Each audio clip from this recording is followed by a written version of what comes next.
अब्दुल मियाँ की मौत के बाद उनके तीनों बच्चे अनाथ हो गए। अब उनके सर पर बाप का साया नहीं था। अब क्या होगा, कैसे हमारा घर चलेगा? दो जवान बेटियों की शादी भी करनी है। या अल्लाह, कुछ तो रहम कर। अम्मी, अब हमें ही बाहर जाकर काम करना होगा। पर तू क्या काम कर सकती है? मुझे तो बस एक ही काम अच्छे से आता है, खाना बनाना। क्यों ना हम एक बिरयानी सेंटर खोलें? पर उसमें तो बहुत पैसे लगेंगे आपा। पैसों की चिंता मत करो, मेरे ये गहने कब काम आएंगे। और एक बार सब कुछ ठीक हो जाए तो तुम लोग इसे मिलकर छुड़ा लेना। पर अम्मी, अब्बा ने ये आपके लिए खरीदे थे। बेटा, मेरी पहली जिम्मेदारी तुम सब हो। गहनों का क्या है, वो तो वापस भी बन जाएंगे। ठीक है।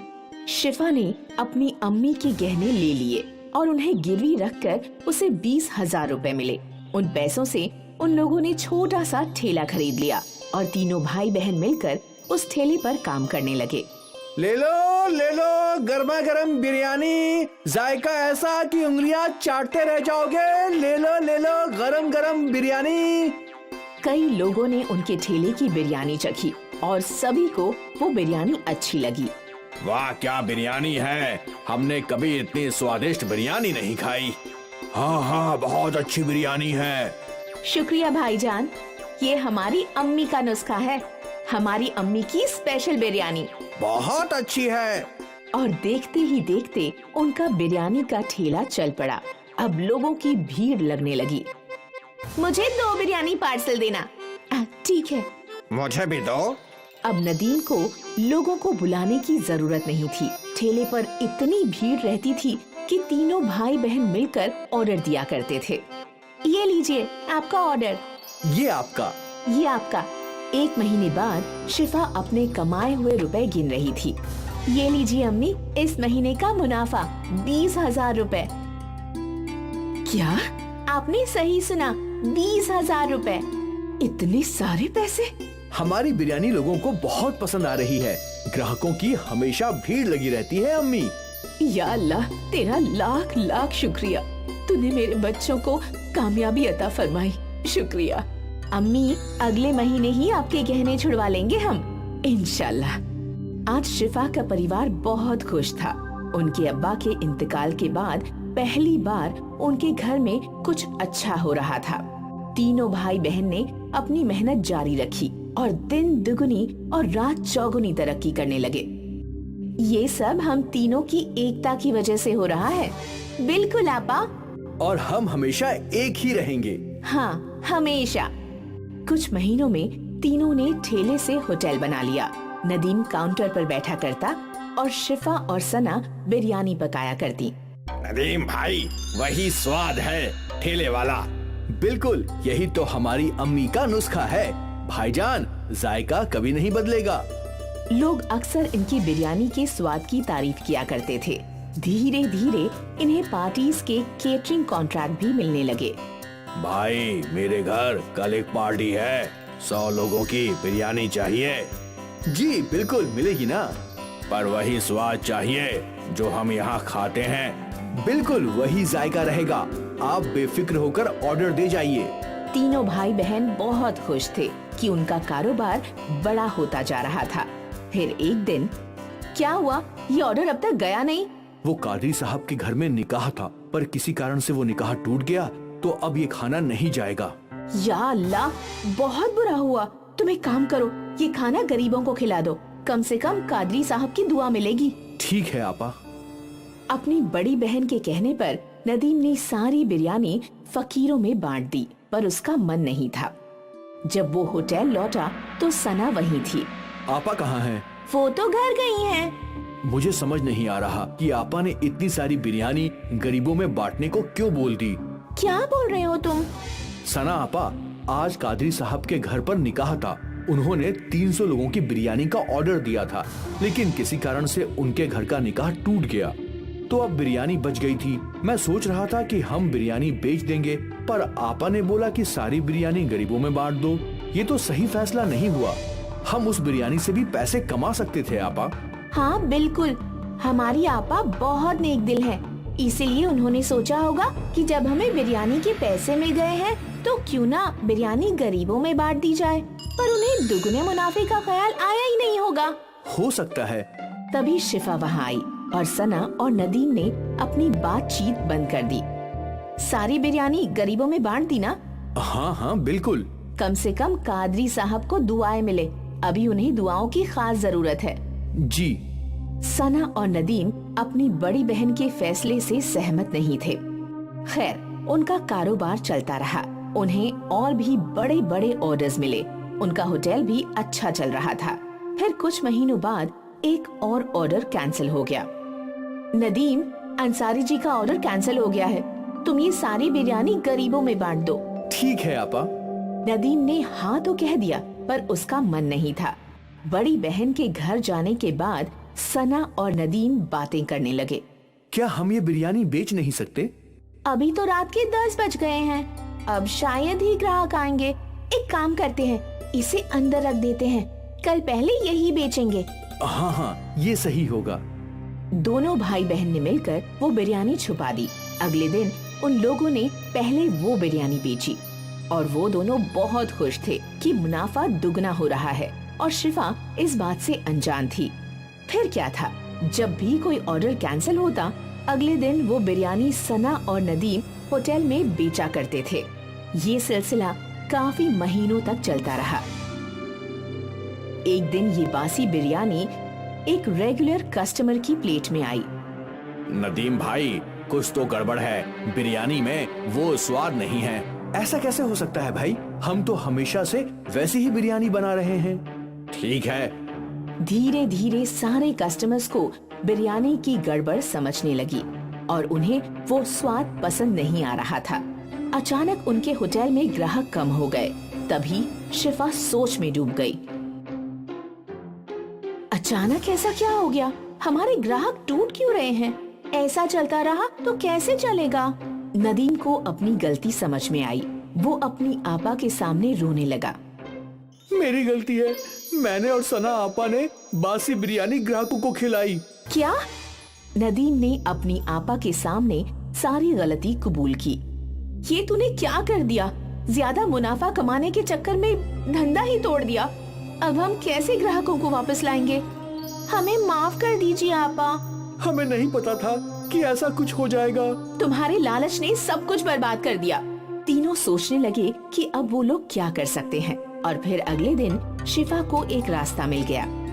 शिफा ने एक बोर्ड लिखवाया, हमें माफ कर दीजिए, हमारी गलती की वजह से आपको बासी बिरयानी खानी पड़ी, हम शर्मिंदा हैं, इसलिए अगले 1 हफ्ते तक हम सबको फ्री में बिरयानी खिलाएंगे। ये बोर्ड शिफा ने होटल के बाहर लगा दिया।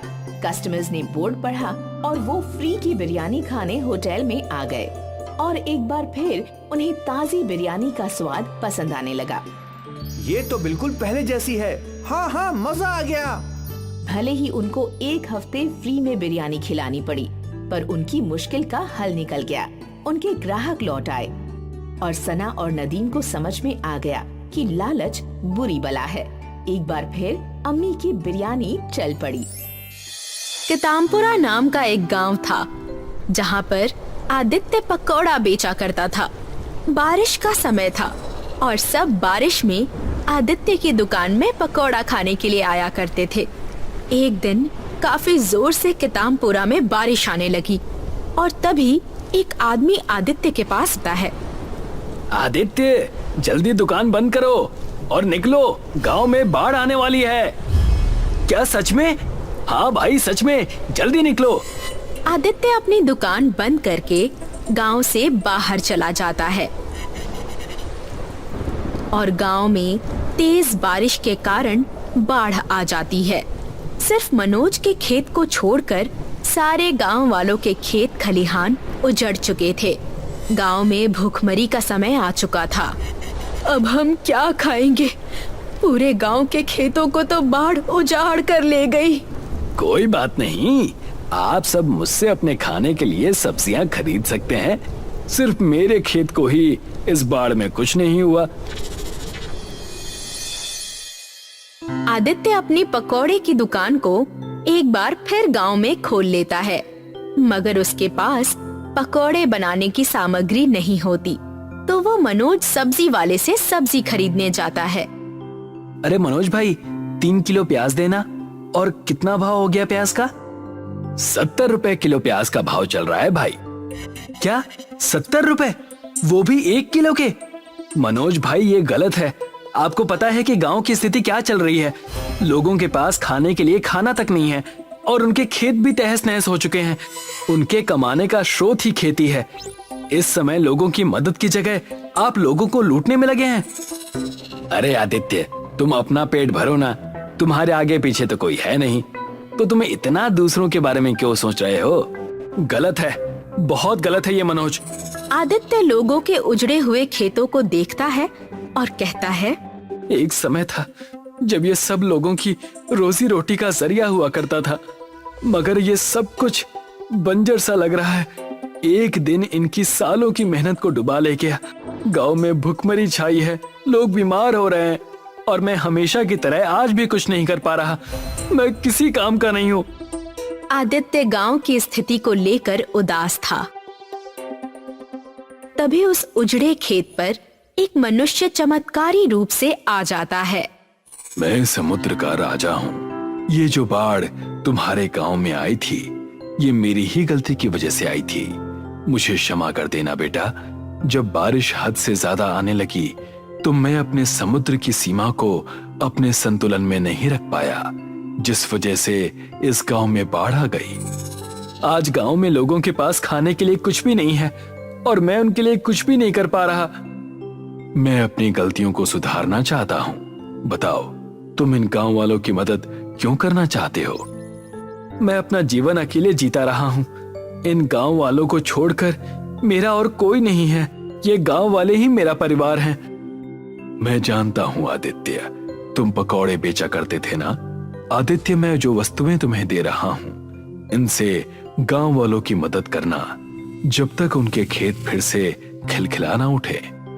समुद्र लोक के राजा हाथ आगे करते हैं और उनके हाथ में एक कढ़ाई आ जाती है और राजा वो कढ़ाई आदित्य को दे देते हैं।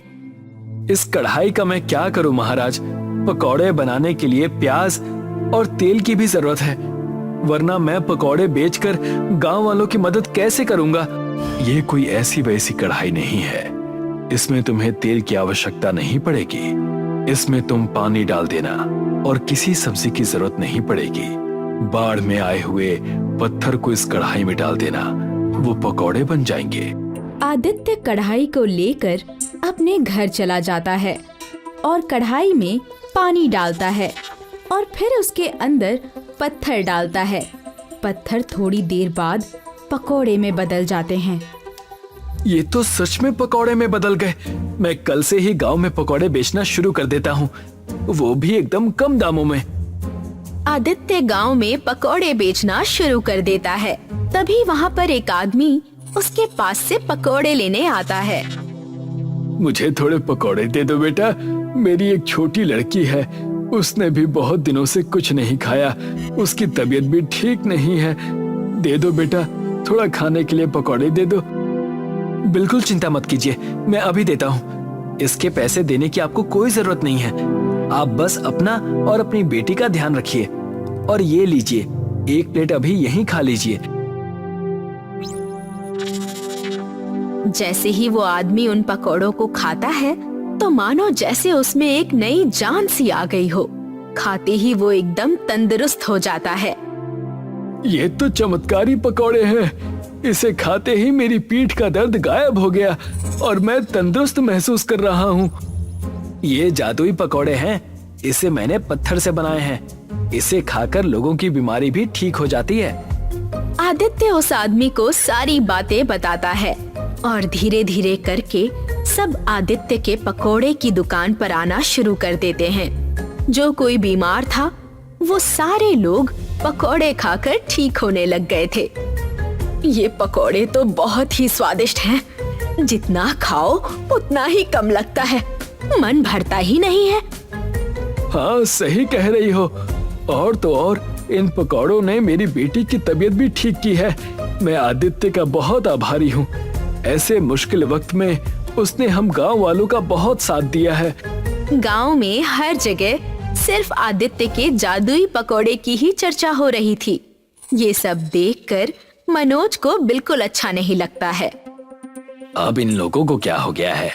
कोई मुझसे सब्जियां खरीदता ही नहीं है। सब ये आदित्य के उन पकोड़ों के कारण हुआ है। सोचा था कि नया मकान और बंगला खरीदूंगा, मगर उन पकोड़ों ने मेरे सपने तोड़ दिए। मुझे कुछ ना कुछ तो करना ही पड़ेगा। मनोज मन ही मन कुछ योजना बनाने लगता है। तभी उसके पास गांव के प्रधान आते हैं। अभी तो सब्जियां कम से कम दामों में बेचना शुरू कर दो मनोज, नहीं तो तुम्हारी नई दुकान डूब जाएगी और कभी बाहर नहीं आ पाएगी और तुम कभी संभल नहीं पाओगे। गांव की स्थिति वक्त के साथ ठीक होती जा रही है। भूखमरी भी आदित्य ने खत्म कर दी है।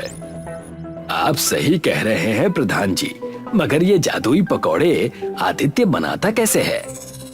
उसे समुद्र के राजा ने एक कढ़ाई दी थी जिसमें पत्थर डालने के बाद वो पकौड़े में बदल जाते हैं, और तो और उसमें तेल डालने की जरूरत भी नहीं पड़ती। मैं तो सोच रहा हूँ कि गांव वालों की सहमति से इस गांव का नाम पकौड़ा गांव रख दूं। आखिर हमें पकौड़ों ने ही तो जिंदा रखा है। ये कहकर वहाँ से निकल जाते हैं। जब आदित्य अपनी दुकान बंद करने जा रहा होता है, तभी वहाँ पर मनोज आता है। आदित्य, मैंने अभी देखा कि समुद्र के किनारे कोई बच्चा फंसा हुआ है। मुझे तैरना नहीं आता, मगर शायद तुम उसे बचा लो। क्या? ठीक है, मैं अभी जाता हूँ। आदित्य तुरंत समंदर की तरफ भागता है और मनोज अपने आप से कहता है, ये तो सच में बेवकूफ बन गया। अब मैं इसकी दुकान से वो कढ़ाई चुरा लूंगा, फिर कौन बनाता है जादुई पकौड़े मैं भी देखता हूँ। मनोज कढ़ाई सिर पर रखकर जाने लगता है। तभी एक बड़ी रोशनी उसे दिखाई देती है और उसके सिर से वो कढ़ाई नीचे गिर जाती है। ये कैसी रोशनी है? तभी वहाँ पर समंदर के राजा आ जाते हैं। अपने आप को संभालो और देखो, मैं तुम्हें जो दिखा रहा हूँ। एक बच्चा था जो किटामपुरा का ही रहने वाला था। वो दिन रात लोगों की मदद करने में ही लगा रहता था। माँ जी, लाइए, मैं आपका ये भार उठा लेता हूँ। वो उस बुढ़िया की मदद करता है, उसका भारी सामान उसके घर तक पहुंचा देता है। उसके पास खाने के लिए खाना तक नहीं है। कई कई दिनों तक वो सिर्फ समुद्र के तट पर रहता है, बिना कुछ खाए पिए। जब कोई बात करने के लिए नहीं होता है तो वो कुत्तों के साथ बातें करता है, मगर वो बच्चा हमेशा मुस्कुराता रहता है। आज तो बहुत सारा खाना मुझे मिल गया, मगर मैं अकेला खाकर अपना पेट क्यों भरूं? चलो मैं अपने दोस्तों के साथ अपना खाना बांट लेता हूँ। तेज बारिश में उसके सिर पर छत भी नहीं हुआ करती थी, मगर मैंने उसे टूटते हुए नहीं देखा। और जब किसी गांव वाले की मदद करने की बात आई, तब मैंने कभी उसे इनकार करते नहीं देखा।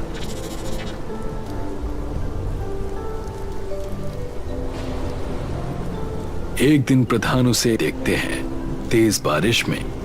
बेटा, तुम यहाँ क्या कर रहे हो? मैंने गांव वालों से तुम्हारे बारे में बहुत सुना है कि तुम गांव वालों की बहुत मदद करते हो। मेरे पास घर नहीं है ना प्रधान जी, और मेरा कोई है भी नहीं, तो मैं गांव वालों की ही मदद करता हूँ। ऐसा क्यों कहते हो कि तुम्हारा कोई नहीं है? मैं हूं ना, मुझे अपने पिता की तरह ही समझो बेटा। चलो बताओ, तुम्हें क्या खाना पसंद है? जी, मुझे पकौड़े खाना बहुत बहुत पसंद है। ये कहानी आदित्य की है, जिसके पास कुछ नहीं था, मगर जो कुछ भी था उससे भी वो लोगों की मदद ही करता था।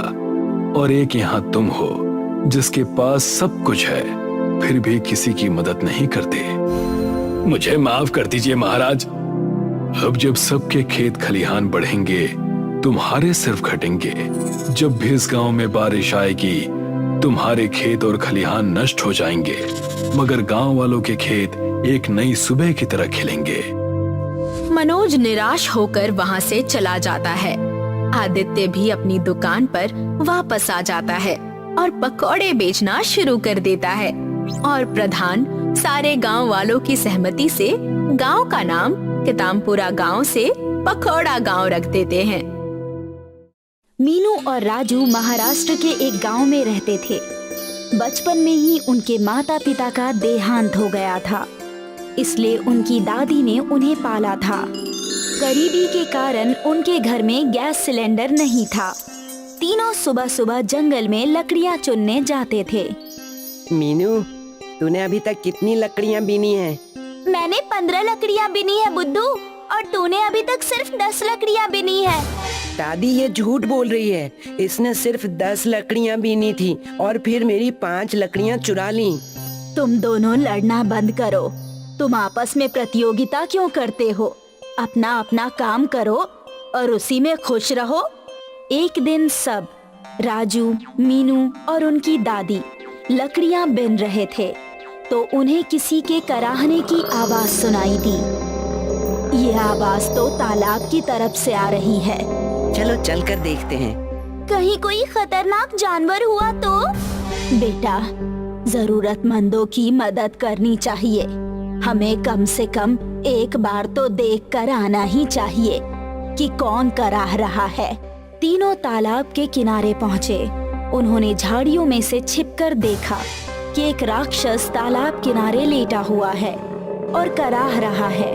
ये तो कोई भयानक राक्षस लगता है। क्या हमें इसके पास जाना चाहिए? तुम दोनों यहीं रुको, पहले मैं देख कर आती हूँ। दादी राक्षस के पास गई तो उसने देखा कि राक्षस कई जगह से घायल है। ऐसा लग रहा था जैसे राक्षस को पत्थर मारे गए हों। तुम कौन हो और यहाँ क्या कर रहे हो? अब्बा, मैं समुद्र किनारे के एक टापू से यहाँ आया हूँ। तो तुम यहाँ तक कैसे पहुँचे? मैं मांस नहीं खाता, इसलिए मेरी जाति के लोगों ने मुझे टापू से निकाल दिया। जब मैं महाराष्ट्र पहुँचा तो लोग मेरी शक्ल सूरत देखकर डर गए और उन्होंने मुझे पत्थर मारे। मैं भागता भागता यहाँ तक आ पहुँचा हूँ। राजू और मीनू, झाड़ियों से निकल आओ, ये बुरा राक्षस नहीं है।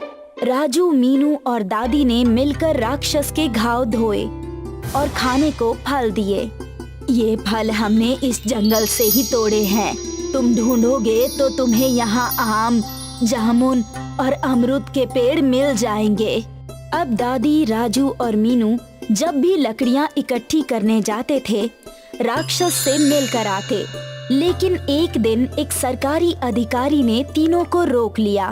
सुनो तुम तीनों, आज के बाद जंगल में मत आना। सरकार ने जंगल के पेड़ों की कटाई पर रोक लगा दी है। आप गलत समझ रहे हैं। हम कोई पेड़ नहीं काटते, सिर्फ जमीन पर गिरी हुई लकड़ियों को ही बीनते हैं। बुढ़िया, ज्यादा दिमाग ना चला। एक बार मना कर दिया तो कर दिया। इस तरह तीनों के जंगल जाने पर रोक लग गई। लकड़ियों के अभाव में राजू, मीनू के घर चूल्हा जलना भी मुश्किल हो गया। फल मिलने भी बंद हो गए। दादी अपनी जान पहचान की दुकान से राजू, मीनू के लिए कुछ सामान उधार ले आया करती थी। ये लो बच्चों, बिस्कुट नमकीन खाकर गुजारा कर लो। अब पता नहीं हमारे घर खाना कब पकेगा। कुछ दिनों बाद दादी जब दुकान पर पहुंची तो दुकानदार ने उधार देने से मना कर दिया। तुमने अभी पिछला उधार ही नहीं चुकाया है और अब फिर से सामान लेने आ गई। इस तरह तुम्हारा जीवन चलने वाला नहीं है। एक काम करो, बच्चों को लेकर मुंबई चले जाओ और वहाँ कुछ काम धंधा कर लेना। दादी ने घर आकर सारी बात राजू और मीनू को बताई। बच्चों, क्या तुम मुंबई चलोगे? हाँ दादी, मुंबई चलते हैं। मैं मुंबई देखने के लिए बहुत एक्साइटेड हूँ। लेकिन दादी, धंधा शुरू करने के लिए पैसे कहाँ से आएंगे? तुम्हारे दादा की अंतिम निशानी ये मंगलसूत्र मेरे पास रह गया है। इसे गिरवी रखकर कुछ पैसे तो मिल ही जाएंगे। राजू, मीनू और दादी मुंबई चले गए, लेकिन उन्हें समझ नहीं आ रहा था कि किस चीज की रेहड़ी लगाएं। दादी, मुंबई का वड़ा पाव फेमस है। वड़ा पाव की रेहड़ी लगाते हैं। नहीं, वड़ा पाव तो हर जगह बिक रहा है। पूरी आलू की रेहड़ी लगाते हैं। नहीं, समोसा और ब्रेड पकौड़ा। नहीं, चाउमीन और डोसा। चाउमीन की रेहड़ी लगाएंगे क्योंकि चाउमीन के ठेले यहाँ कम हैं। उधर राक्षस जंगल में परेशान हो रहा था। वो जंगल में राजू, मीनू और दादी का इंतजार कर रहा था। समझ नहीं आ रहा, ये राजू, मीनू और दादी अब मुझसे मिलने क्यों नहीं आते? कहीं वो मुझसे डर तो नहीं गए, या फिर कहीं वे नाराज तो नहीं है? मुझे कम से कम एक बार उनसे मिलने जाना चाहिए। एक दिन राक्षस ने जंगल के बाहर निकलने की कोशिश की, लेकिन सरकारी अधिकारी की नजर उस पर पड़ गई। वो बंदूक लेकर राक्षस के पीछे दौड़ा। राक्षस तालाब में घुस गया और उसने पानी में सांस रोककर अपनी जान बचाई। अधिकारी जब चला गया तो राक्षस बाहर आया। चाहे कुछ भी हो जाए, मुझे राजू, मीनू और दादी से मिलना होगा। कहीं तीनों किसी मुसीबत में तो नहीं है? वे तीनों मुसीबत में फंसे हुए थे, क्योंकि मुंबई में उनका चाउमीन का धंधा अच्छा नहीं चल रहा था। उनकी रेहड़ी के पास 2 और रेहड़ी वाले चाउमीन बेचने लगे। राजू, तुम घर पर चले जाओ और जमींदारों के खेत में मजदूरी कर लेना। यहाँ मुंबई में हम तीनों का खर्चा नहीं चल पा रहा है। रही बात हम दोनों की, तो मीनू और मैं यहाँ काम संभाल लेंगे। राजू गांव वापस लौट आया। राक्षस चाचा से मिले कई दिन हो चुके हैं। मुझे उनसे मिलकर अपनी परेशानी उन्हें बता देनी चाहिए। एक रात राजू झाड़ियों में छिपकर बैठ गया और सरकारी अधिकारी के सोने का इंतजार करने लगा। जैसे ही अधिकारी को नींद आई, राजू दबे पांव जंगल में घुस गया। राक्षस एक पेड़ के ऊपर छिपकर रहता था। जैसे ही राक्षस ने राजू को देखा, वो पेड़ से कूद पड़ा। तुमने तो मुझे डरा ही दिया चाचा। और सुनाओ, तुम्हारे क्या हाल चाल हैं? यहाँ जिंदगी बहुत खराब है। सरकारी अधिकारी रोजाना गश्त पर आता है और मुझे उससे छिपकर रहना पड़ता है। तुम लोग कहाँ चले गए थे? इतने दिनों बाद तुमसे मिलना हुआ। हम लोग मुंबई चले गए थे। दादी और मीनू अभी भी वहीं हैं। वहाँ हम लोगों का धंधा अच्छा नहीं चल रहा है, इसीलिए मैं लौट आया। तुमने कौन सा धंधा शुरू किया है? चाउमीन की रेहड़ी लगाई है। चाउमीन तो मुझे भी बहुत पसंद है और मुझे ब्रेड पकौड़ा भी पसंद है। मेरी माँ मुझे पकौड़ा चाउमीन बनाकर खिलाती थी। पकौड़ा चाउमीन? हाँ, चाउमीन बनाने के बाद उसे बेसन में मिलाकर तल लो तो पकौड़ा चाउमीन बनकर तैयार हो जाती है। क्यों ना दादी पकौड़ा चाउमीन बेचे? सही पकड़ा। साधारण चाउमीन तो बहुत से लोग बेच रहे होंगे, और अगर तुम पकौड़ा चाउमीन बेचोगे तो तुम्हारे ठेले पर बहुत से ग्राहक खींचे चले आएंगे।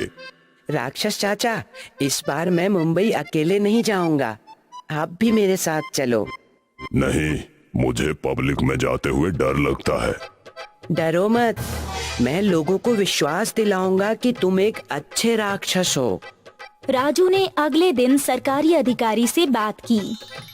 अंकल, जंगल में एक राक्षस रहता है, कृपया उसे मेरे साथ जाने दीजिए।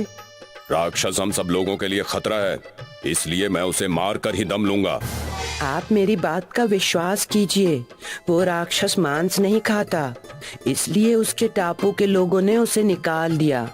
जब वो इंसानों के बीच पहुंचा तो हम इंसान उससे डर गए और उस पर पत्थर फेंकने लगे। लगता है राक्षस के साथ बहुत अन्याय हुआ है। ठीक है, तुम राक्षस को ले जा सकते हो। इस तरह राजू ने राक्षस को जंगल से बाहर निकाला। सारे गांव वाले राजू को राक्षस के साथ देखकर दंग रह गए। राजू राक्षस को मुंबई ले आया और उसने राक्षस को रेहड़ी पर खड़ा कर दिया। अब रेहड़ी पर बहुत से लोग आने लगे। वे राक्षस का दर्शन करते और पकौड़ा चाउमीन खाते।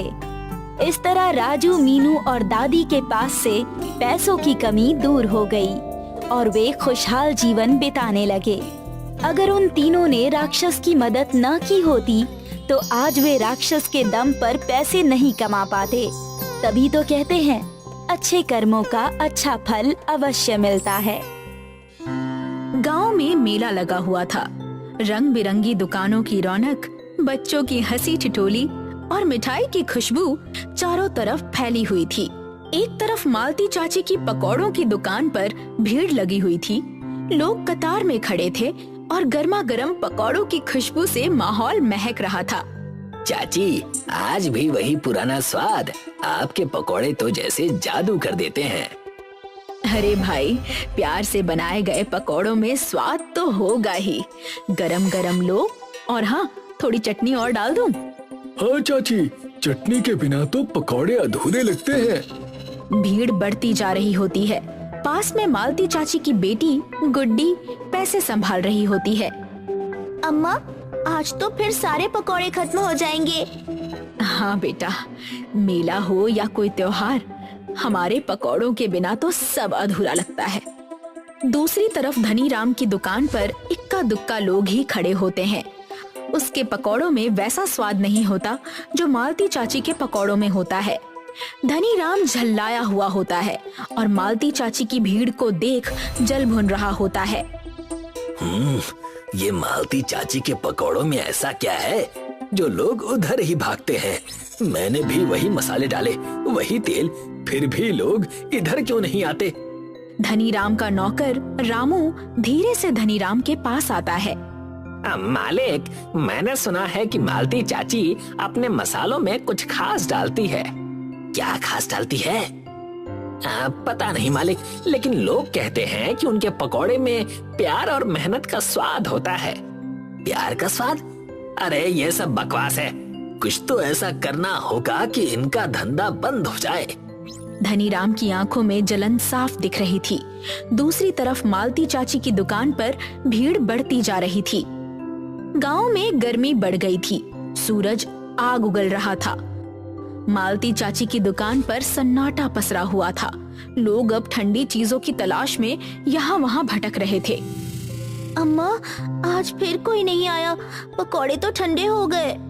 हाँ बेटा, इतनी गर्मी में गरम पकौड़े कौन खाएगा? सबको ठंडी चीजें चाहिए। धनीराम मौके का फायदा उठाकर गांव में आइसक्रीम की दुकान खोल देता है। वहाँ भीड़ उमड़ पड़ती है। अब देखता हूँ कौन पकौड़े खाता है। आइसक्रीम के आगे मालती के गरम पकौड़े कुछ नहीं। गांव वाले धनीराम की आइसक्रीम की दुकान पर जमा होने लगते हैं। धनीराम, ये आइसक्रीम तो बड़े स्वादिष्ट है। इस गर्मी में तो मजा आ गया। हाँ भाई, अब पकौड़ों का जमाना चला गया। अब तो ठंडी चीजें ही चाहिए। धनीराम मालती चाची का मजाक उड़ाने लगता है। तभी गुड्डी के गांव के दोस्त बालकृष्ण और चंपा वहां आते हैं। दोनों के चेहरे पर चिंता झलक रही होती है। चाची, आपने सुना? धनीराम चाचा पूरे गांव में आपका मजाक उड़ा रहे हैं। कह रहे हैं कि अब पकौड़ों का जमाना नहीं रहा। हाँ चाची, धनीराम चाचा तो ये भी कह रहे थे कि अब गांव के लोग ठंडी चीजें ही खाना चाहते हैं। उन्होंने आइसक्रीम की दुकान खोल ली है और वहाँ भीड़ देखी आपने? मालती चाची चुपचाप सिर झुका लेती हैं। अम्मा, आप कुछ कहती क्यों नहीं? धनीराम चाचा आपको नीचा दिखा रहे हैं। बेटा, अब झगड़ा करने का समय नहीं है। हमारी आमदनी पहले ही रुक गई है। घर में खर्चे भी हैं, ऊपर से तेरे कॉलेज की फीस भी भरनी है। मैं किसी से झगड़ा करके और मुश्किलें नहीं बढ़ाना चाहती। बालकृष्ण और चंपा एक दूसरे की तरफ देखते हैं।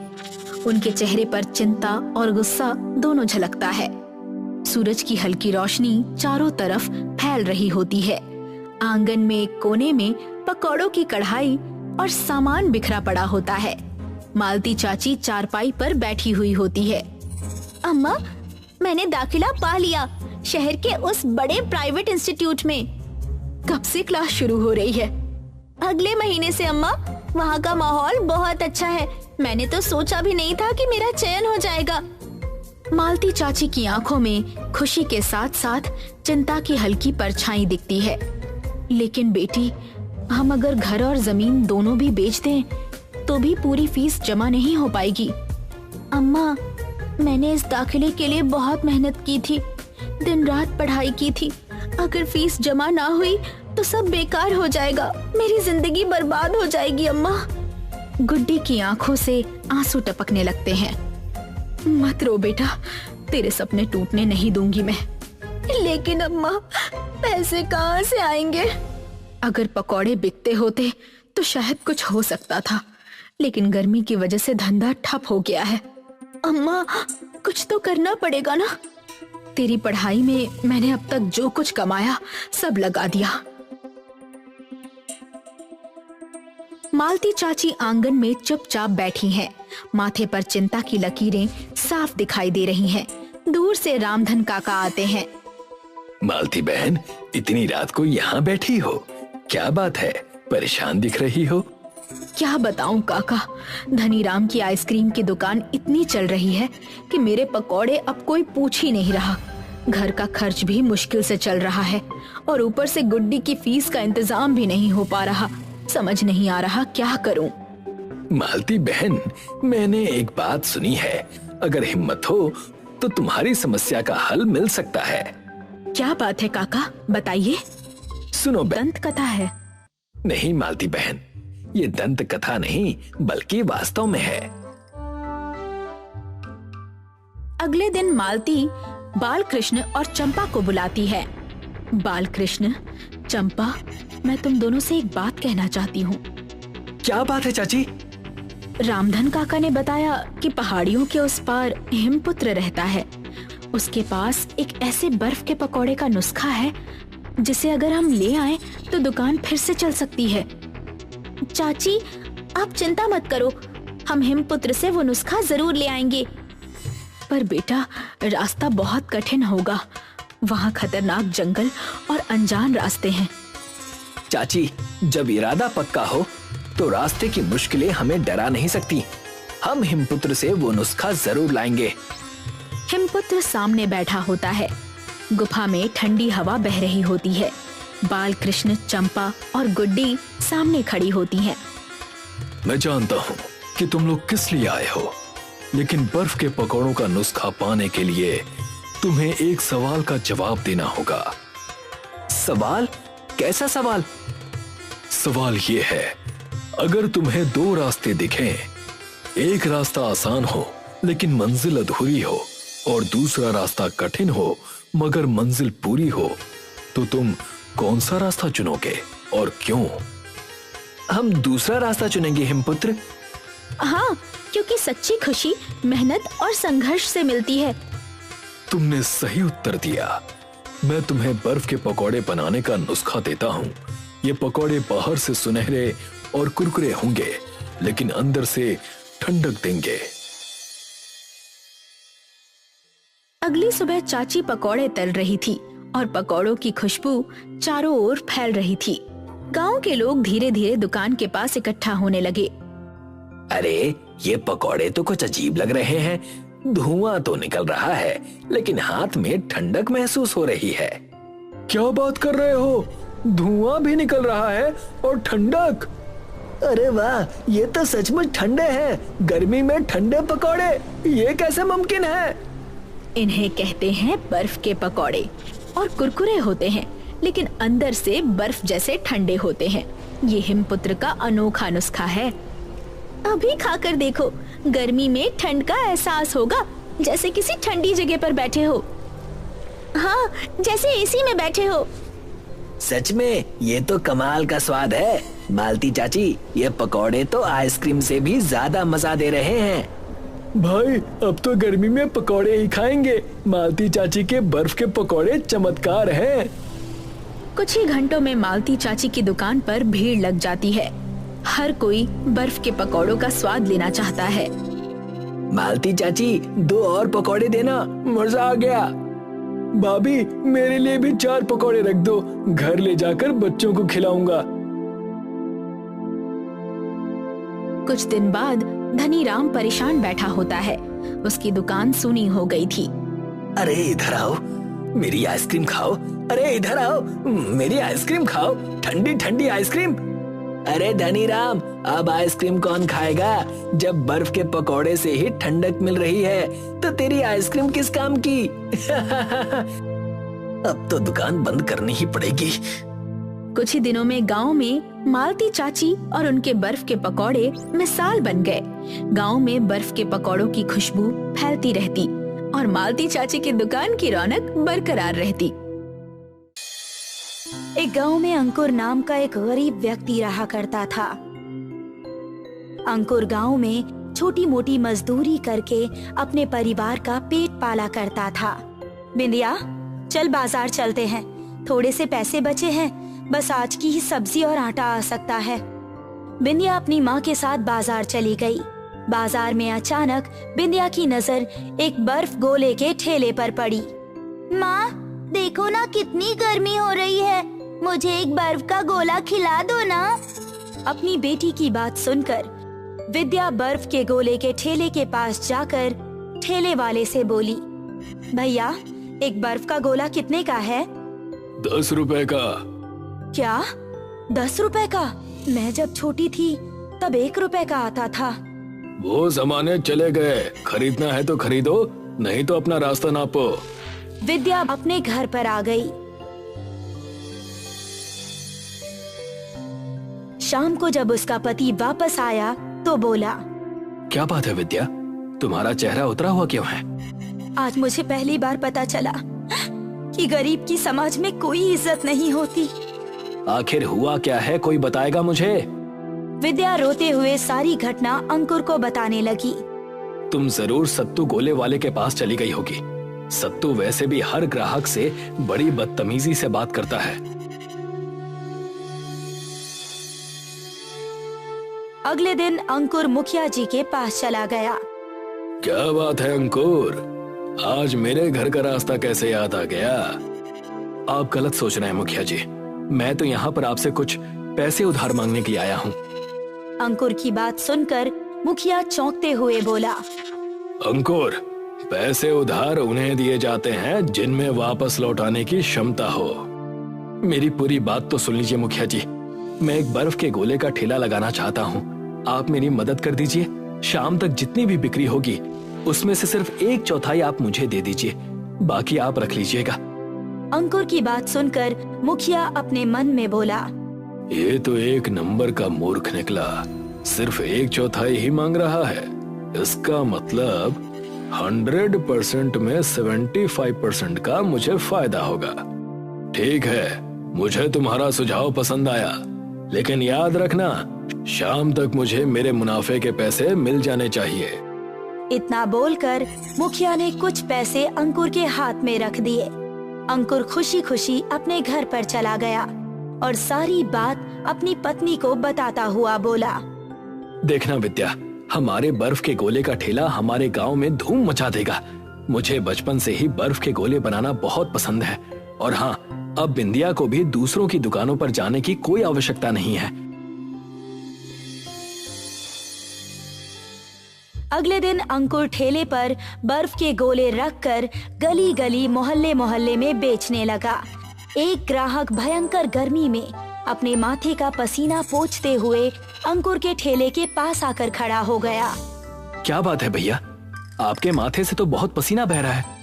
हाँ भैया, दूसरे गांव से पैदल चलकर आ रहा हूँ, क्या मुझे एक बर्फ का गोला खाने को मिल सकता है? हाँ हाँ, क्यों नहीं, लेकिन भैया मेरे पास पैसे नहीं है। अगर मुझ पर भरोसा हो तो कल मैं इसी जगह पर इसी समय पर आकर तुम्हें पैसे दे जाऊंगा। कैसी बातें कर रहे हैं, अगर आप नहीं भी देंगे तब भी आपको यह बर्फ का गोला खिलाना मेरा कर्तव्य बनता है। किसी की मदद करना बहुत पुण्य का काम होता है। इतना बोलकर अंकुर ने उस ग्राहक को एक बर्फ का गोला तैयार करके दे दिया। ग्राहक खाकर खुश होता हुआ बोला, तुम तो सत्तू से भी अच्छा बर्फ का गोला बनाते हो, और तुम्हारा स्वभाव भी बहुत अच्छा है। अगर तुम्हारी जगह सत्तू होता तो मुझे अब तक गालियां बककर यहाँ से भगा चुका होता।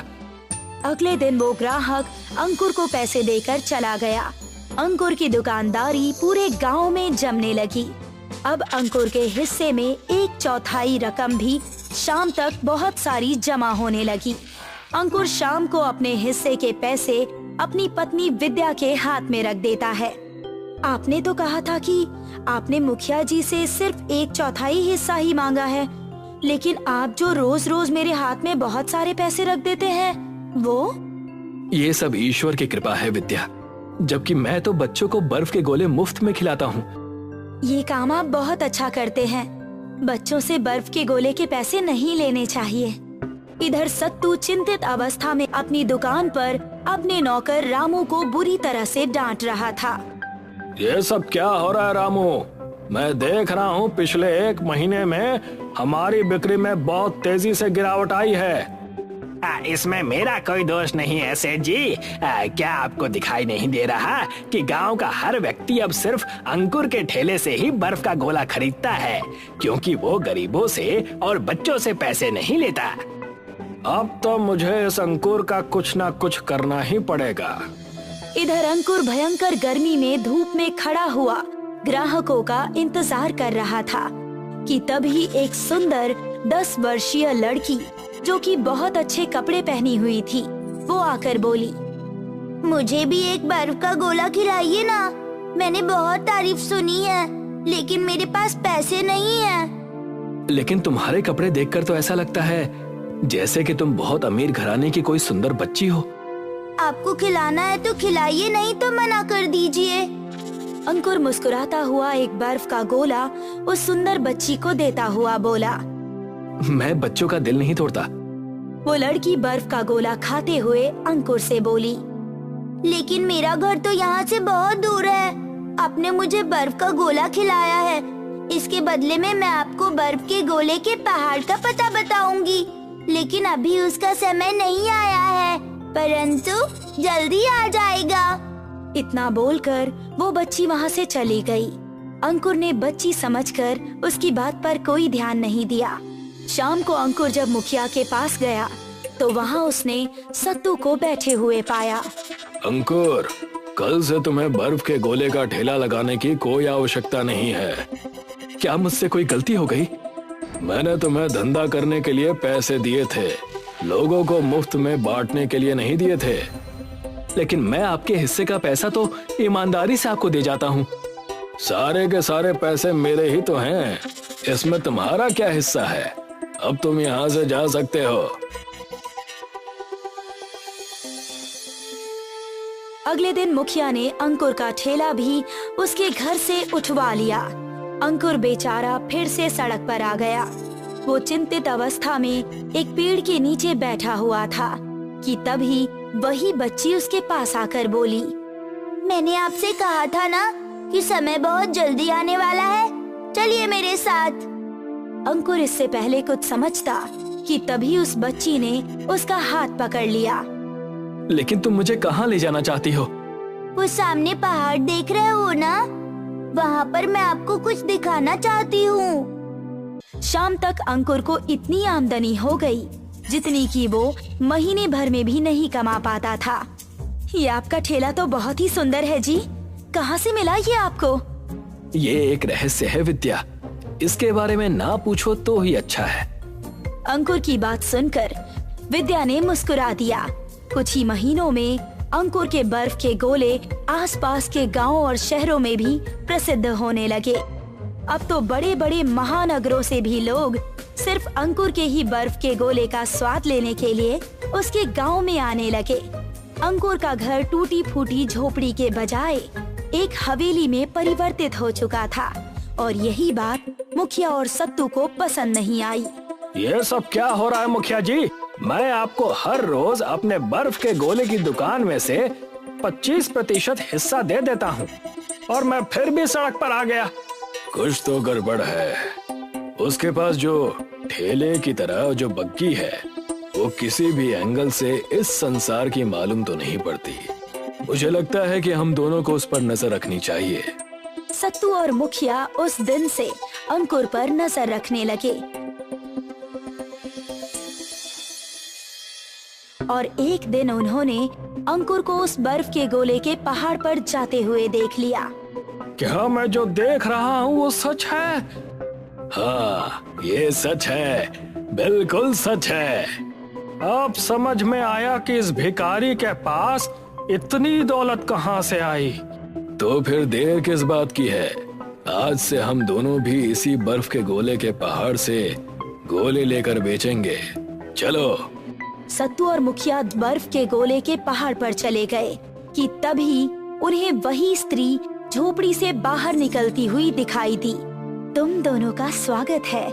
तुम यहाँ से जितने भी बर्फ के गोले ले जा सकते हो, ले जाओ।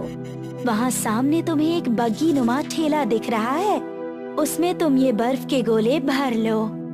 सत्तू और मुखिया बड़ी ही तेजी से बर्फ के पहाड़ से बर्फ के गोले भरने लगे। आज के लिए तो इतना काफी है मुखिया जी, चलिए अब घर चलते हैं। मुखिया और सत्तू अपने घर की ओर चल दिए, मगर उन्हें रास्ता ही नजर नहीं आया। वो फिर घूम फिर कर उसी जगह आकर खड़े हो जाते जहाँ से वो चलते थे। तभी वो सुंदर स्त्री हंसती हुई बोली, माफ करना, दरअसल तुम जिस बर्फ के गोले के पहाड़ पर खड़े हो, वहाँ पर से वही व्यक्ति घर जा सकता है जिसका मन साफ हो और जिसके दिल में इंसानियत हो। क्या मतलब है तुम्हारा? ये तुम्हारी दुनिया का हिस्सा नहीं है, बल्कि तुम जिस पहाड़ के रास्ते से यहाँ आए हो, वहाँ एक अनोखा द्वार है। वहाँ एक अनदेखा द्वार है जो इस दुनिया में खुलता है। अब तुम हमेशा के लिए यहीं पर फंसे रह जाओगे। इतना बोलकर वो सुंदर स्त्री गायब हो गई। मुखिया और सत्तू वहाँ पर हमेशा के लिए फंसे रह गए और अंकुर आज भी बर्फ के गोले पहाड़ से लाकर गांव में बेचता है। नितुंजी नाम का एक गांव था जहां पर अनिल नाम का आदमी पकौड़ा बेचा करता था। अनिल अपनी पत्नी निशा के साथ रहा करता था। ठीक अनिल के पकौड़े की दुकान के सामने कुलदीप नाम के व्यक्ति ने चाय और शहर की प्रसिद्ध ओरियो बिस्किट बेचना शुरू की थी। कुलदीप और अनिल एक दूसरे से ईर्ष्या करते थे। एक दिन कुलदीप और अनिल रास्ते में मिले। अरे भाई अनिल, पकौड़े कैसे बिक रहे हैं तुम्हारे? अरे भाई तुम्हें क्या बताऊं, जब से तुम ये शहर की ओरियो नाम के बिस्किट लेकर आए हो ना, तब से सबको चाय के साथ इसी बिस्किट को खाना है। अब क्या बताऊं अनिल भाई, धंधा तो मेरा भी अच्छा नहीं चल रहा है। कभी आपके पास ज्यादा ग्राहक आ जाते हैं तो कभी मेरे पास। एक काम कीजिए, अपने पकौड़े को बेचना बंद कर दीजिए। अरे कैसी बातें कर रहे हो भाई, मेरी दुकान तुमसे पहले शुरू हुई थी, इसीलिए तुम अपनी दुकान बंद करो। मैं तो नहीं बंद करूंगा अपनी दुकान। तो फिर मैं भी बंद नहीं करूंगा अपनी दुकान। दोनों एक दूसरे से झगड़कर अपनी अपनी दुकान पर चले जाते हैं। और दूसरी ओर जमींदारनी नीतू अपने चेले टीटू को कहती है, टीटू, मुझे एक नया व्यापार खोलना है, बता हम क्या कर सकते हैं? मालकिन, आजकल मैंने देखा है कि गांव में शहरी पकवान ज्यादा बिक रहे हैं। जैसे कि मैंने सुना है कि मैगी नाम का कोई पकवान बहुत ज्यादा बिक रहा है गांव में, और स्वादिष्ट भी होता है। अगर ऐसा है तो कल से हम वो मैगी ही बेचेंगे, वो भी स्वादिष्ट बनाने वाला केमिकल को डालकर। जा टीटू, मैगी की सामग्री ले आ और अपने गुल्लू से, जो दूसरे गांव में दवाई बेचा करता है, उसे खाने को स्वादिष्ट बनाने वाली दवाई ले आ। वाह मालकिन, धंधा खुला नहीं और लोगों को ठगने का उपाय भी सोच लिया। आप तो सच में बड़ी लालची निकली। चल फुट, जो लाने कहा है वो लेकर आ, ज्यादा मुंह मत चला। टीटू सामान लेने चला जाता है और शाम तक सारा सामान लेकर आ जाता है। अगली सुबह जमींदारनी गांव में मैगी बेचने लगती है। ले लो मैगी ले लो, ना ओरियो ना पकोड़े। मैगी खा के लोग दौड़े, मैगी खाओ, शक्तिशाली हो जाओ। तभी वहाँ से एक औरत गुजरती है और वो मैगी की बात सुनकर रुक जाती है। अरे वाह, मैंने तो सुना है मैगी तो सिर्फ शहर में बिकती है, मगर अब इस गांव में भी बिकेगी मैगी। गांव में मुझे छोड़कर कोई भी मैगी नहीं बनाता। अगर ऐसा है तो लाओ एक प्लेट मैगी खिलाना। हाँ, अभी खिलाती हूँ। ए टीटू, एक प्लेट मैगी लगा दे। टीटू उस औरत को एक प्लेट मैगी देता है और वो औरत उस मैगी को खा के बहुत खुश होती है। ये तो बड़ी ही स्वादिष्ट है, इससे पहले मैंने ऐसा कोई स्वादिष्ट पकवान नहीं खाया है। आज से हर दिन एक प्लेट मैगी जरूर खाऊंगी। मैगी काफी स्वादिष्ट थी क्योंकि जमींदारनी उसके अंदर स्वादिष्ट पकवान बनाने वाली दवाई डालती थी, मगर इस बात से गांव के लोग अनजान थे। धीरे धीरे गांव के सभी लोग जमींदारनी के मैगी के ठेले पर ही अपना नाश्ता और कई बार खाना भी खाया करते थे।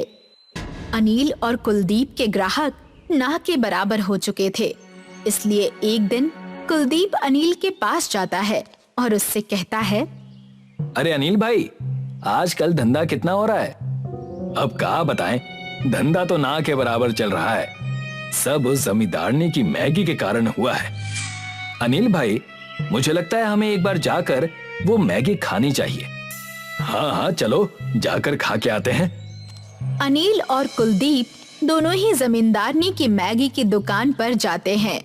जैसे ही वो पहुंचते हैं, वो टीटू को मैगी बनाते हुए देखते हैं। टीटू स्वादिष्ट बनाने वाली दवाई को मैगी में डाल रहा था। टीटू, ये तुम मैगी में क्या डाल रहे हो? ये किस तरह का केमिकल है? अरे भाई, कुछ नहीं है, ये तो मैगी को स्वादिष्ट बनाती है। नहीं, मैंने देखा तुम स्वादिष्ट बनाने वाली दवाई को मैगी में डाल रहे थे। क्या तुम्हें इतना भी नहीं पता कि लोग इसे खाकर बीमार पड़ सकते हैं? तभी वहाँ जमींदारनी आ जाती है और दोनों से कहती है, हाँ तो डाल रहे हैं हम वो दवाई, उससे तुम्हें क्या? मगर ये गलत है। हाँ तो क्या? मैं इस गांव की सबसे अमीर इंसान हूँ, मेरा कोई कुछ नहीं बिगाड़ सकता। जाओ, जो करना है करो। सबको यही लगेगा कि तुम दोनों का धंधा ठप हो गया है, इसीलिए मुझ पे इल्जाम लगा रहे हो। अभी जाओ यहाँ से, हमें बहुत काम है। अनिल और कुलदीप वहाँ से चले जाते हैं। वो देखते हैं कि अनिल की दुकान के पास एक साधु खड़ा है। बेटा, खाना खिला दो। बेटा, बड़ी दूर से यात्रा करके आया हूँ, कुछ खिला दो। दूध, पकौड़े, कुछ भी चलेगा। हाँ साधु जी, अभी मैं आपको खाने के लिए पकौड़े देता हूँ। मैं भी आपके लिए दूध और ओरियो लेकर आता हूँ। कुलदीप दूध और ओरियो लेकर आता है और अनिल पकौड़े। साधु अनिल के पकौड़े और कुलदीप के ओरियो बिस्किट को खाकर दूध पी लेता है। बेटा, तुम दोनों का बहुत बहुत शुक्रिया, मगर मैंने देखा तुम दोनों मेरे पास आए तब दुखी थे। क्या बात है, बताओ मुझे, मैं तुम्हारी मदद करूंगा। अनिल और कुलदीप नीतू जमींदारनी की सारी बातें साधु को बताते हैं, जिसे सुनकर साधु उनसे कहता है, कोई बात नहीं बेटा, मैं तुम्हें एक ऐसी वस्तु दूंगा जिससे तुम दोनों जमींदारनी से भी कहीं ज्यादा स्वादिष्ट पकवान बना सकोगे, मगर तुम दोनों को एक साथ काम करना होगा। साधु अपने हाथों को आगे करता है और एक मंत्र पढ़ता है। मंत्र पढ़ते ही उनके हाथों में एक जादुई कढ़ाई आ जाती है। वो कढ़ाई वो अनिल को देते हुए उससे कहते हैं, ये कढ़ाई लो, इस कढ़ाई में पानी भी तेल का काम करेगा। इसमें तुम दोनों अपने अपने पकवान साथ मिलाकर बनाना और साथ में काम करना। बस पढ़ते रहो और अच्छे कर्म करो। जी साधु जी। साधु अपने रास्ते निकल जाते हैं। कुलदीप अनिल को ओरियो देता है और उसे कढ़ाई में डालकर तलने लगता है। अनिल उस ओरियो पकोड़े को बाहर निकालता है और दोनों ही उसे खाते हैं। वो ओरियो पकोड़ा बड़ा ही स्वादिष्ट होता है। ये तो सच में स्वादिष्ट है, इसे तो हमें अभी से बेचना शुरू कर देना चाहिए। अनिल और कुलदीप दोनों ओरियो पकोड़ा बेचना शुरू करते हैं। पकौड़े पकौड़े, ओरियो पकौड़े, इसे खाकर कोई भी पेट पकड़ के ना दौड़े, क्योंकि ये है स्वादिष्ट और सेहत के लिए अच्छे भी। तो खाओ हमारे पकौड़े। तभी वहाँ से एक व्यक्ति अपना पेट पकड़कर जा रहा था। वो ओरियो पकौड़े सुनकर रुक जाता है और कहता है, अरे ये क्या है भाई, ओरियो पकौड़े पहले कभी तो नहीं सुने। अरे सुने नहीं है तो खाकर देख लो। और भाई, तुम ये पेट पकड़कर क्यों बैठे हो? अब क्या बताऊं भाई, पेट में बहुत दर्द हो रहा है। गांव में कई लोगों को ये दिक्कत हो रही है और मुझे समझ में नहीं आ रहा है कि मैं ये ओरियो पकौड़े खाऊं या ना खाऊं। खा के देख लो, क्या पता तुम्हारे पेट का दर्द भी ठीक हो जाए। पकवान है कि दवाई? लाओ खा कर देखता हूँ, एक प्लेट खिला दो। कुलदीप उस व्यक्ति को एक प्लेट ओरियो पकोड़े खाने को देता है। वो आदमी जैसे ही ओरियो पकोड़े खाता है, उसके पेट का दर्द खत्म हो जाता है। अरे वाह, ये तो सच में जादुई ओरियो पकौड़ा है। इसे खाते ही मेरे पेट का दर्द चला गया। लाओ भाई, एक प्लेट और खिला दो। कुलदीप उसको एक प्लेट और देता है। दूसरी ओर गांव में लोग बीमार होने लगते हैं, जिस वजह से सारे लोग अनिल और कुलदीप के ओरियो पकौड़े खाने लगते हैं। धीरे धीरे जमींदारनी के मैगी के ग्राहक ना के बराबर हो जाते हैं, जिससे गुस्सा होकर जमींदारनी टीटू से कहती है, अरे क्या हुआ? इतना अच्छा धंधा चल रहा था, अचानक ग्राहक कितने कम क्यों हो गए? मालकिन, वो हमारी मैगी खाकर लोगों को पेट में दर्द होना शुरू हो गया था, और दूसरी ओर वो अनिल और कुलदीप कोई अजीब पकवान बेच रहे हैं। ओरियो पकौड़े। हाँ, ओरियो पकौड़े बेच रहे हैं, जिसे खाने के बाद सारी बीमारियां ठीक हो रही हैं। ऐसा कैसे हो सकता है? ये क्या कोई जादुई तरीके से ओरियो पकौड़े बना रहे हैं? जी मालकिन जी, कढ़ाई में वो लोग पकौड़े बना रहे हैं। वो जादुई कढ़ाई है, जिसे एक साधु आशीर्वाद के तौर पर उन्हें भेंट देकर गए थे। उस कढ़ाई में जो भी बनता है वो स्वादिष्ट ही होता है और बीमारी भी ठीक कर देता है। अच्छा, अगर ऐसा है तो वो कढ़ाई मेरे पास होनी चाहिए।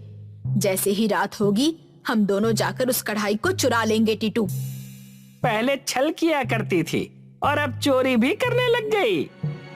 चुप कर, जैसा कहती हूँ वैसा कर। जैसे ही रात होती है, रात के अंधेरे में जमींदारनी और टीटू दोनों ही अनिल और कुलदीप के ओरियो पकौड़े की दुकान पर आते हैं। वो दुकान खोलकर उसमें से वो कढ़ाई ढूंढने लगते हैं। कढ़ाई मिल जाती है। जैसे ही जमींदारनी और टीटू कढ़ाई को लेकर दुकान से निकलते हैं, वैसे ही वो देखते हैं कि सामने प्रधान, अनिल, कुलदीप गांव वालों के साथ खड़े हैं। जमींदारनी, तुम्हारी चोरी पकड़ी गई। प्रधान जी, आप? हाँ, मैं। जब गांव में लोग ज्यादा बीमार पड़ने लग गए थे, तब मैं तुम्हारी मैगी की जांच करने आया था। तभी मैंने तुम्हें तुम्हारे कामगार टीटू से बात करते हुए सुना। प्रधान जी, हमने खुद देखा है इन्हें वो स्वादिष्ट बनाने वाली दवाई को मैगी में डालते हुए, जिस वजह से लोग बीमार पड़ गए थे। प्रधान जी, ऐसा कुछ नहीं है। अब इस चोरी से नहीं भाग पाओगे, और हमने तुम्हें कढ़ाई चुराते हुए भी पकड़ लिया है। लालच में इतनी अंधी हो गई कि गांव वालों की सेहत के साथ भी खिलवाड़ कर बैठी। क्या करोगे इतने पैसों का?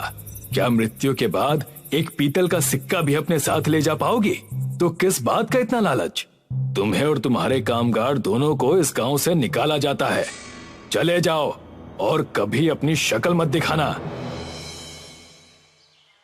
प्रधान और गांव वाले नीतू जमींदारनी और उसके कामगार टीटू को गांव से बाहर निकाल देते हैं, और अनिल और कुलदीप के ओरियो पकौड़े पूरे गांव में प्रसिद्ध हो जाते हैं। धर्मपुर नाम का एक गांव था, जहां किशन अपनी पत्नी और अपने बच्चों के साथ रहा करता था।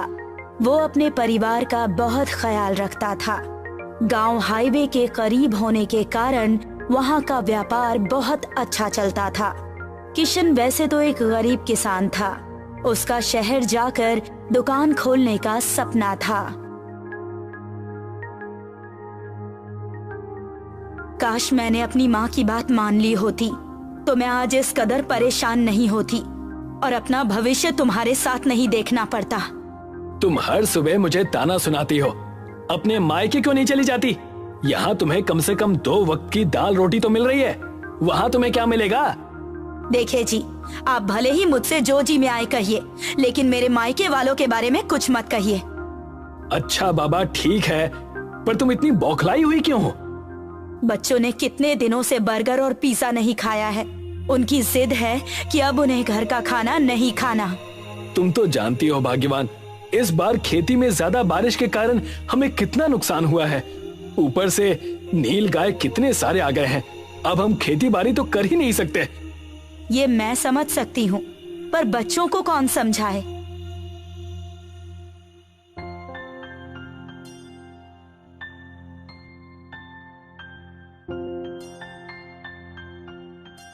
किशन अपने दोनों बच्चों को स्कूल से घर लेकर आता है।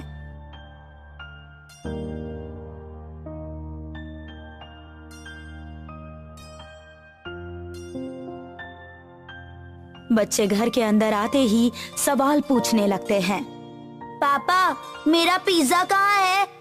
ना पिज्जा है और ना बर्गर। यहाँ तो कुछ भी नजर नहीं आ रहा। हाँ पापा, मेरे सारे क्लासमेट्स टिफिन में बर्गर और पिज्जा लेकर आते हैं और एक हम है कि भिंडी लौकी खाते रहते हैं। बहुत बेइज्जती होती है हमारी। तुम दोनों चिंता न करो, हमारा समय भी बदलेगा।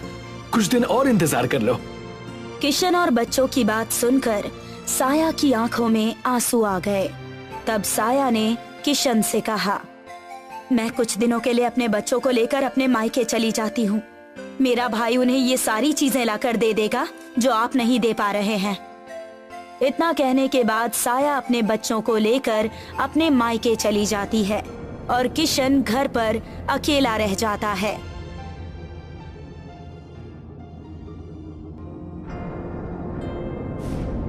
मेरी पत्नी और मेरे बच्चे मुझसे दूर हो गए। हे भगवान, अब और कैसे दिन देखूंगा मैं? मुझे ही कुछ करना होगा।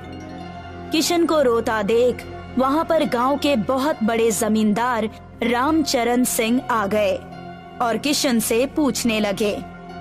किशन, क्या बात है भाई? क्यों गंगा जमुना बहा रहे हो? ऐसी कौन सी विपदा आन पड़ी? अरे जमींदार साहब आइए, अब क्या बताऊं, खेती बारिश की वजह से खराब हो गई। पत्नी बच्चों को लेकर अपने मायके चली गई। मेरे पास परिवार कहने के लिए अब कुछ बचा ही नहीं है। ना परिवार साथ है, न किस्मत। जैसा कि मैं तुम्हें देख पा रहा हूँ, बात पैसे की समझ आ रही है कि आर्थिक स्थिति तुम्हारी संकट में है। बिल्कुल सही कहा आपने। मुझे शहर जाकर कोई व्यापार करना है, पर मेरे पास 1 रुपया भी नहीं है। एक काम करो, तुम मुझसे कुछ पैसे ले लो। मैं तुम्हें पूरे 2000 रुपए देता हूँ। उन पैसों से शहर चले जाओ। जब तुम्हारे पास हो जाए तब तुम मुझे मेरे पैसे लौटा देना। और क्या? बड़ी मेहरबानी होगी साहब, इतना मेरे लिए किसी ने भी नहीं किया। मैं बिल्कुल तैयार हूँ। मैं आपके पैसे ब्याज सहित लौटा दूंगा। किशन जमींदार से पैसे ले लेता है और शहर चला जाता है और शहर में दर बदर भटकने के बाद उसे एक आटा चक्की में नौकरी मिल जाती है। किशन, तुम्हें मैं महीने के 8000 रुपए दूंगा। तुम्हें मन लगाकर आटा चक्की की दुकान में काम करना है। मुझे तुम्हारी कोई भी शिकायत नहीं सुननी। जैसा आप कहें, मैं बिल्कुल ऐसा ही करूंगा। मैं आपको शिकायत का कोई मौका नहीं दूंगा। किशन कुछ दिन उस आटा चक्की में काम करता है। एक दिन हिसाब के हेर फेर की वजह से उसका उस आटा चक्की के मालिक के साथ झगड़ा हो जाता है। मैंने तुम्हें कितना ईमानदार समझा था, पर तुम तो चोर निकले। मुझे तुमसे ये उम्मीद नहीं थी। निकल जाओ मेरी दुकान से और इस बाजार में कभी नजर मत आना। तुम्हें यहाँ अब कोई भी काम नहीं देने वाला। मैंने आपके यहाँ पर कोई भी चोरी नहीं की। आप मुझ पर ऐसा झूठा इल्जाम मत लगाइए। और हाँ, मुझे भी आपके पास कोई काम नहीं करना। मेरी 2 महीने की तनख्वाह मुझे दे दीजिए बस। किशन अपने मालिक से पैसे लेकर सामने वाले पिज्जा की दुकान पर बैठ जाता है और देखता है। आओ आओ, गर्मा गर्म पिज्जा खाओ। यार, मैं अकेले कितना काम करूं? मुझे कुछ समझ में नहीं आ रहा। कोई एक बंदा मिल जाए तो मैं उसके ऊपर अपनी जिम्मेदारी सौंप दूं। लच्छू की बात सुनकर किशन उसके पास चला गया और कहने लगा, भाई साहब, क्या मैं आपकी दुकान में काम कर सकता हूँ? मुझे भी पिज्जा बनाना सिखा दीजिए। मैं लोगों के जूठे बर्तन धोने के लिए भी तैयार हूँ। लगता है ये मजबूर है। इसकी मजबूरी का मैं बखूबी फायदा उठाऊंगा। हाँ हाँ, क्यों नहीं। तुम मेरे दुकान में काम कर सकते हो, लेकिन एक ही शर्त पर। मैं तुम्हें तनख्वाह सिर्फ 2000 ही दूंगा और काम पूरे दिन करवाऊंगा। मुझे ये शर्त मंजूर है। मैं जरूर काम करूंगा। इतना कहकर किशन उस दुकान पर काम करने लगा। धीरे धीरे 1 महीने बीत चुके थे। किशन अब पिज्जा बनाना बखूबी जान चुका था।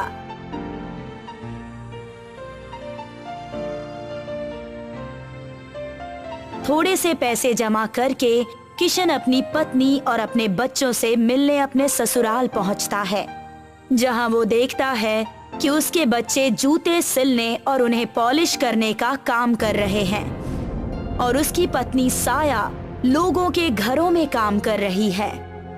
आओ साहब, जूते पॉलिश करवा लो, सिर्फ 10 रुपए में, ज्यादा नहीं, सिर्फ 10 रुपए में। आ जाओ, आ जाओ।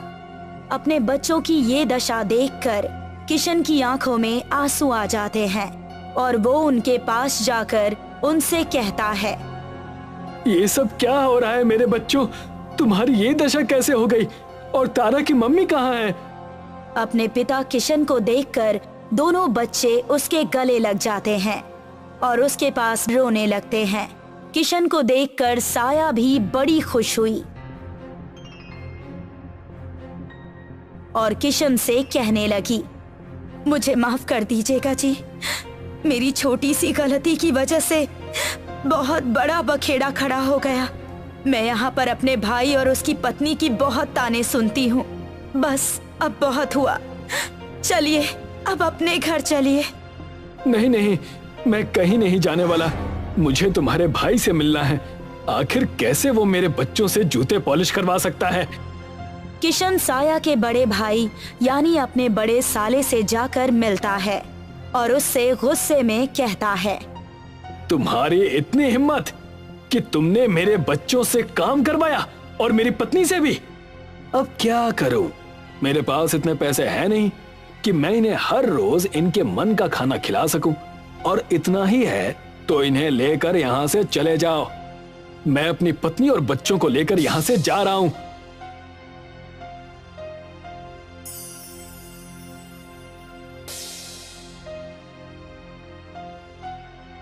किशन अपने बच्चों और अपनी पत्नी के साथ अपने गांव चला आता है और देखता है कि रामचरण ने उसके घर और खेतों पर कब्जा कर रखा है। अरे आओ किशन आओ, मेरे ब्याज के पैसे मुझे दे देना और अपना घर छुड़वा लेना। पर 2000 रुपए के लिए आपने मेरा घर और खेत कैसे ले लिया? 2000 नहीं, मैंने तुम्हें पूरे 20,000 दिए थे और अब उसका ब्याज और सूद मिलाकर तुम्हें मुझे पूरे 1 लाख देने हैं। पैसे दो और अपनी जमीन और अपना घर ले जाओ। रामचरण ने किशन को अपने घर से बेघर कर दिया और किशन अपने परिवार के साथ रास्ते पर आ गया।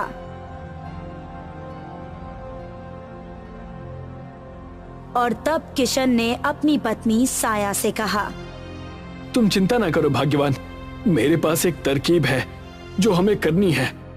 मैं कुछ समझी नहीं, आप कहना क्या चाहते हैं? जब मैं शहर में था तो मैंने पिज्जा बनाने का काम सीखा था और अब मैं वही इस गांव के पास लगे हुए हाईवे के सामने खोलूंगा और पिज्जा बेचूंगा।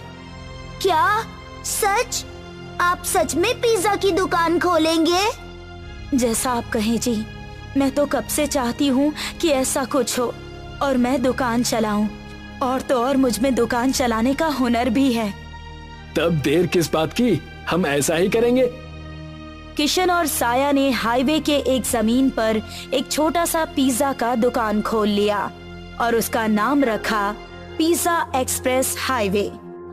देखते ही देखते एक दुकान चल पड़ी और उस दुकान पर भारी भीड़ इकट्ठा रहने लगी। देखा भाग्यवान, मैंने कहा था ना, हम जरूर काबिल होंगे, बस हमें मेहनत और लगन से सारे काम करने हैं। आपने सही कहा, अब बच्चे स्कूल में भी जाएंगे और हम उन्हें अच्छे कपड़े और अच्छा संस्कार भी देंगे।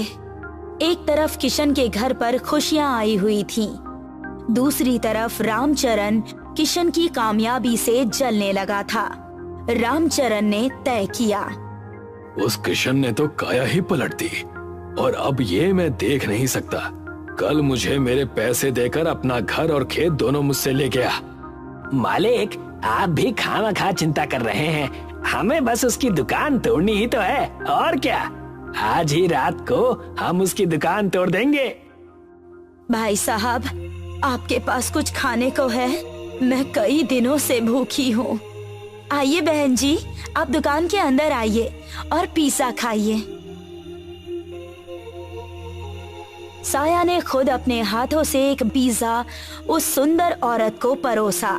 वाह, ये तो बड़ा ही स्वादिष्ट पिज़्ज़ा है, पर मेरे पास देने के लिए तुम्हें पैसे नहीं हैं। मेरी पत्नी ने आपको बहन कहा है और आप अब घर की हुई। आप पैसों की चिंता ना कीजिए और पेट भर के खाइए। जैसे ही किशन ने इतना कहा, उस सुंदर औरत ने एक परी का रूप धारण कर लिया और उनसे कहने लगी, हमेशा खुश रहो किशन और साया। मैं एक मायावी परी हूँ। तुम्हारी नेकी और तुम्हारी ईमानदारी ने मेरा मन मोहित कर लिया। अब से तुम जो भी पिज़्ज़ा बनाओगे वो विशाल पिज़्ज़ा बन जाएगा और एक पिज़्ज़ा खाते ही सभी का पेट भर जाएगा। तुम्हारे दुकान को अब कोई हानि नहीं पहुंचा सकता। हमेशा खुश रहो। इतना कहकर वो परी वहां से गायब हो गई और किशन और साया उस परी के आशीर्वाद से बहुत ज्यादा खुश हो गए।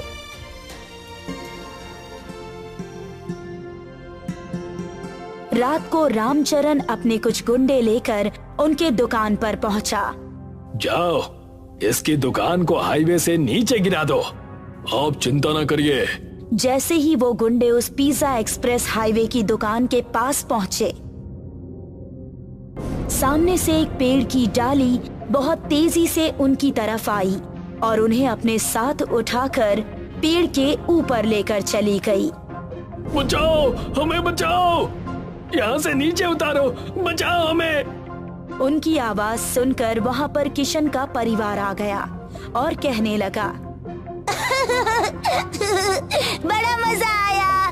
रामचरण काका तो पूरे बंदर लग रहे हैं। जी हाँ, जैसे को तैसा। मुझे माफ कर दो किशन, मुझसे बहुत बड़ी गलती हो गई है। मैं आइंदा से तुम्हें और तुम्हारे परिवार को कभी तंग नहीं करूंगा।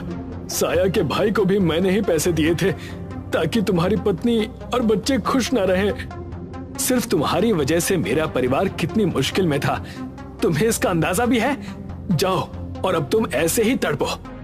किशन और साया वहां से चले गए। रामचरण को अपनी गलती का एहसास हो गया था। उस पेड़ ने उन्हें नीचे उतार दिया।